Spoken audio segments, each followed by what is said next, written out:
What is up, everybody? Welcome to the lecture today on phospholipids. This is a brief introduction. So phospholipids, these are amphipathic molecules. That means they have a polar end and they have a not polar end, right? So one is polar, one is not polar.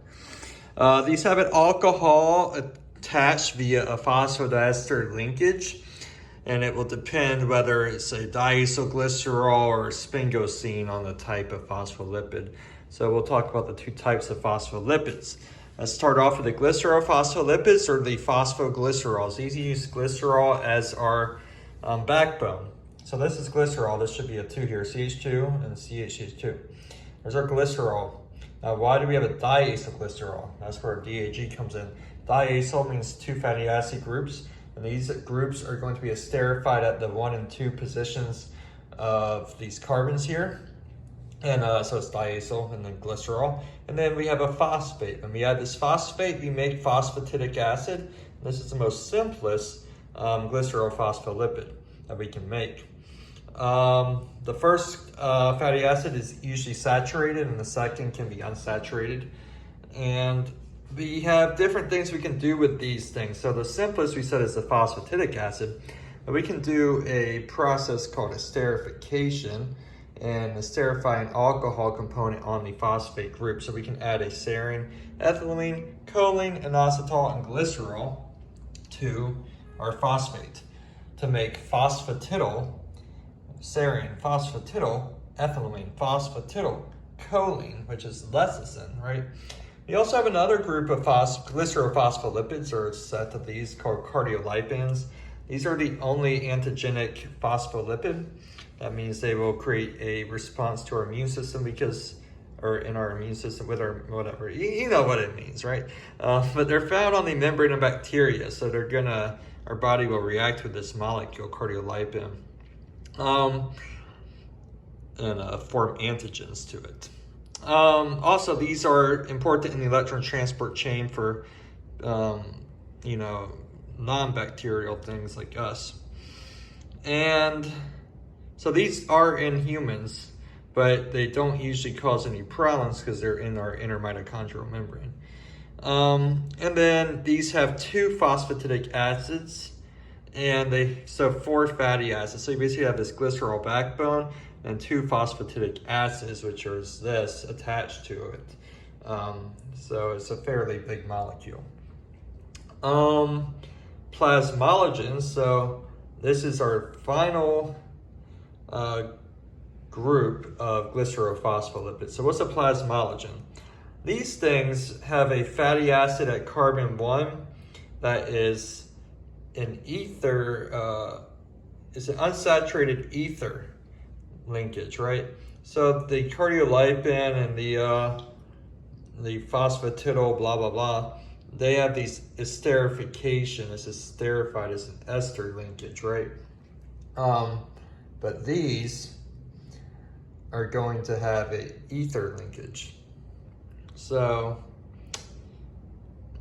that's a little different. And that's going to be at carbon 1. And it's usually unsaturated at carbon 1. So we have different groups here. Remember, the first one was saturated at carbon 1. These things are usually saturated at carbon 1. This is unsaturated carbon 1, and it's an ether linkage, and it's plasmalogen. These have several types. So you have a choline, serine, ethylamine type. And these will be called phosphatidol. So the first one was a YL for the basic ones, but the plasmalogens will have an AL. So phosphatidylcholine, phosphatidylethylamine. And these two are important. The ethylamine one is found in myelin, and the choline one is found in heart muscle.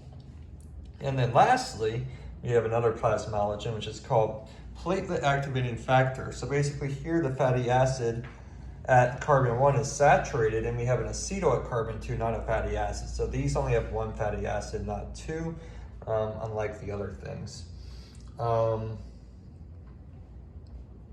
And this is important in, remember acal equals the fatty. Yeah, that's for that, right? If you see that. So there's an acetyl group instead, which is at carbon 2.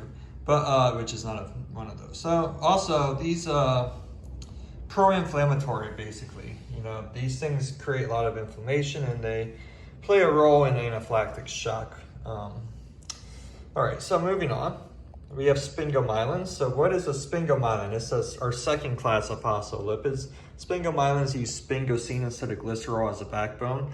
They're important in neuronal membranes and is an important myelin component of nerve fibers. So let's look at a sphingomyelin, and then we'll be done with this video. So this has a sphingosine backbone. That's what it starts off as. And the sphingosine backbone will have a fatty acid amide linkage. So we see that here. Our amide linkage to the amino group, and it's a fatty acid gets added, a long chain fatty acid to be more specific. So that makes a ceramide. So ceramide is sphingosine plus one fatty acid. Okay, this has one fatty acid. Remember, these have two fatty acids, the glycerol phospholipids or diacylglycerol. But what gets tricky is when you go down to platelet activating factor, which is also one of these, but it only has one fatty acid. So they don't all follow this scheme. But we make ceramide when we add sphingosine and fatty acid together, which is an important glycolipid precursor, which we will discuss those also. And then when we add phosphocholine, right, to this carbon, we add phosphocholine, that's when we make our sphingomyelin. So sphingomyelin is like the only important sphingophospholipid we know in what we use in the CNS, right? We use sphingomyelin. There's not any other important sphingophospholipids that we have. So that is all. Anyways, thanks for watching the video. I'm out.